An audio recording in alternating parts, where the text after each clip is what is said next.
প্রিয় ভাই বোনেরা, গত কয়েকদিন ধরে বিভিন্ন পত্র পত্রিকায় নিউজে আমরা কিছু খবর দেখতে পাচ্ছি। ওই যে যারা নতুন জালেম হিসেবে আবির্ভূত হয়েছে, ওই যে যাদেরকে বাংলাদেশের মানুষ গুপ্ত হিসাবে চিনে, আমরা দেখেছি কিভাবে তাদের লোকজন বিভিন্ন জায়গায় ভুয়া সিল ছাপাচ্ছে।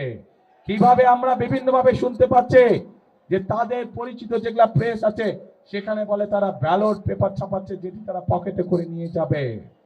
প্রিয় ভাই বোনেরা, শুধু তাই নয়, আমরা এর মধ্যে বিভিন্ন জায়গায় দেখেছি বিশেষ করে নিরীহ মা বোন যারা আছে তাদের কাছে গিয়ে তারা এনআইডি নাম্বার নিচ্ছে, তাদের কাছে গিয়ে তারা বিকাশ নাম্বার নিচ্ছে।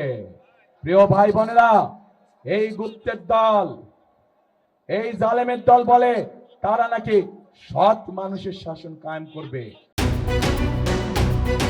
দেড় যুগ ধরে ভালোবাসার নিড়ে এসিআই পিওর সল্ট।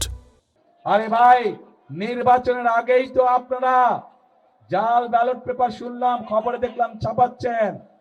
নির্বাচনের আগেই তো দেখলাম আপনাদের লোকজন এনআইডি নাম্বার নিয়ে যাচ্ছে, মা বোনদের বিকাশ নাম্বার নিয়ে যাচ্ছে। প্রথমেই তো আপনারা অনৈতিক কাজ শুরু করছেন। অনৈতিক কাজ দিয়ে আপনারা মানুষের ভোটকে প্রভাবিত করতে যাচ্ছেন। যাদের ভোটের শুরুটাই অনৈতিক কাজ, তারা কি করে সৎ মানুষের শাসন দিতে পারে? পারে না তারা। প্রিয় ভাই বোনেরা, আর আর মা বোনদেরকে অপমান করার পরে তারা বলছে যে তারা এটা করে নাই, তাদের আইডি বলে হ্যাক হয়ে গিয়েছিল। কিন্তু বিশেষজ্ঞদের কথা অনুযায়ী আইডি কোনো হ্যাক হয় নাই। যখন তারা ধরা পড়ে গিয়েছে, বিভিন্ন রকম মিথ্যে কথা তারা বলা শুরু করেছে।